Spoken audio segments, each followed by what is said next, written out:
Fala galera, aqui é o Cássio do Corte de Sucesso. Se você, assim como essa galera que tá passando aqui, quer ganhar muito dinheiro na internet e sonha em mudar de vida começando do absoluto zero, clique no primeiro link da descrição e descubra de uma vez por todas os segredos dos maiores milionários do ramo digital. Até porque a história da Duda também é muito boa. E quando você veio no último podcast, a gente não falou tanto disso. O tema era mais milionário antes dos 30. E tem uma curiosidade, esse podcast a Duda, é eu já falei, né? visto, assistam. Verdade, é um dos mais vistos lá no YouTube. E você era advogada. Como é que depois você veio caminhar e se tornou blogueira? Tem até uma coisa engraçada sobre isso, porque a Bettina tem 1000 coisas que ela tá fazendo, né? Aí quando você tava falando das coisas que você faz, eu lembrei da mãe da Malu falando da profissão da Malu, pra algumas pessoas. Uma vez a mãe da Malu falou, minha filha é só blogueira. Como se fosse um negócio super simples de ser feito, né? Esses dias pra trás, eu tava assinando um documento e a menina me perguntou a profissão. E eu me dei um pane, assim, na hora. Eu falei assim, gente, o que eu sou? O que eu coloco? A minha dica é, coloca empresária. Coloca empresária. Mas eu passava isso até como copywriter. Uma vez cheguei nos Estados Unidos, falei que eu era copywriter, o cara perguntou o que é. Eu, caralho, o que é? Como é que eu vou explicar isso em inglês ainda? Aí você porque eu falo que eu sou advogada, eu sou empresária, eu sou digital influencer, o que eu sou, né? Você entra numa crise existencial até. Mas essa minha construção foi diferente da Bettina, de certa forma, assim, nas redes sociais, porque foi muito aos poucos, né? Como a Malu falou. E uma coisa que eu acho que é bom de você crescer aos poucos é essa questão de você ter a oportunidade de errar pequeno.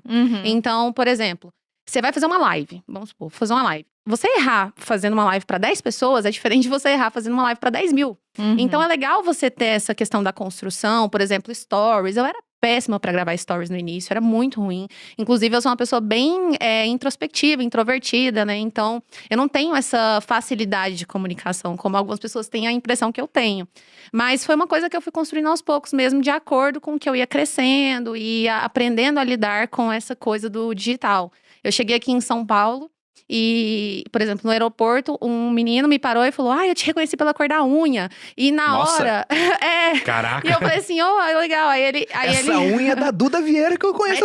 Te reconheci pela cor da sua unha. Eu falei, e eu tava sem maquiagem e tava tipo assim, né? Tinha acabado de acordar, porque eu tava dentro do avião, vim de madrugada.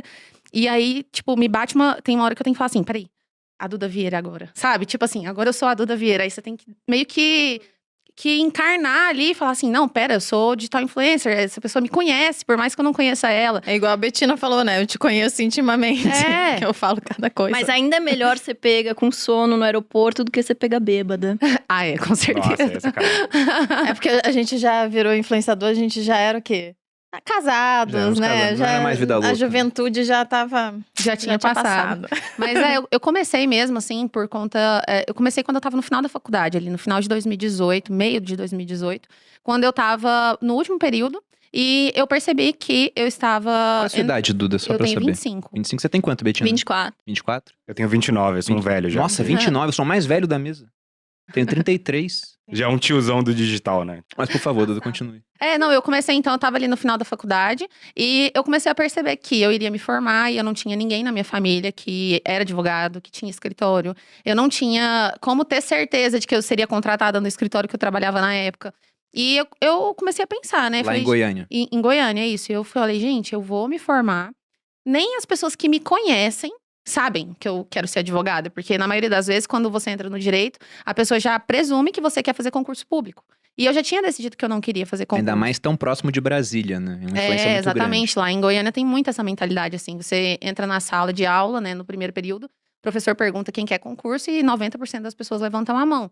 Então, quando eu decidi que eu não queria concurso, que eu tive a coragem de assumir aquilo ali, não quero fazer concurso, quero ser advogada, eu percebi que eu precisava, então, de começar a construir meu nome, né? Porque as profissões autônomas, no geral, né? Depende muito dessa questão de ter um nome construído, do seu nome chegar antes de você, né? Eu falo assim. Então, eu falei, bom, eu quero começar agora. Quero começar enquanto eu ainda tô saindo da faculdade, ainda tô construindo. E aí, eu comecei a dividir no meu Instagram, assim, como que eu tava fazendo pra estudar pra OAB. Tava estudando para a prova da OAB na época. E falei, vou mostrar como que eu estudo, enfim, né? Minha metodologia de estudos. E comecei a dividir com as pessoas. E nessa época, eu tinha uma planilhinha que eu montei, assim. Que era uma planilha para eu conseguir ler o vade-mecum até o dia da prova da OAB, né? No caso, eu tinha escolhido o direito civil. Então, eu queria ler o Código Civil até o dia da prova. E eu Mas fiz você essa queria planilha. dividir com quem te seguia ali, amigos, tipo, família. 2.000 seguidores na época. Era só bem só as pessoas que estavam ali mesmo. E que tema sexy, né? Pessoal, hoje é Código Civil. Você vê, nossa. Pegar e falar disso. E eu mostrava, eu falava, gente, eu tô aqui e tal, e mostrava. Eu fui muito incentivada pela Camila, que trabalhava no escritório que eu trabalhava, eu era estagiária, e ela já era advogada, e ela me incentivava e tudo. Falei, vou começar a dividir isso. Então, Mas você não pensou que ia virar blogueira com isso? Jamais. Na minha intenção inicial era fazer com que as pessoas que me conheciam soubessem que eu queria ser advogada. Então, tipo assim, o amigo do meu pai saberia que eu queria ser advogada. A minha manicure saberia que eu queria ser advogada. Para as pessoas saberem que elas poderiam ir até mim, né? Se elas precisassem. Isso já é um insight, né? Se as pessoas não sabem que você tem um negócio, algo tá errado. Não, se nem as pessoas que te conhecem sabem, imagina, né? Então, é o que eu falo. Todo lugar que eu vou hoje, assim, meu pai, gente, o meu maior marketing é meu pai. Porque qualquer lugar que ele vai, fala, mesmo. segue minha filha aí, segue minha filha aí. O pai dela. Member get member, né, cara? Então, é você ir construindo mesmo, né? Tipo, você ter a coragem de falar o que você faz, você se apresentar para as pessoas. A minha ideia inicial era essa, não era, tipo, ser famosa ou ter 300 mil seguidores. Era fazer as pessoas que já me conheciam saber que eu queria fazer aquilo. Então, eu comecei a dividir e até que chegou num ponto que, como eu tinha muitos amigos que estavam na faculdade também estavam estudando para o OAB, eles falaram, Duda, você não quer compartilhar essa planilha sua com a gente? Porque é uma planilha legal, tal, a gente tá vendo que você tá conseguindo estudar. E aí eu fui, tirei um final de semana, né? Eu não tinha nada a perder, eu ganhava R$800 no estágio na época. E eu falei, bom, não tenho nada a perder. Tirei um final de semana, montei a planilha lá que eu fazia para todas as matérias. Tipo, eu fazia de civil, mas eu fiz de penal, empresarial, enfim. Montei várias planilhas e comecei a vender ali no meu Instagram para 2.000 pessoas por R$20. E aí, eu fazia totalmente manual mesmo. A pessoa precisava me mandar um e-mail, me falando qual era a matéria que ela tinha escolhido.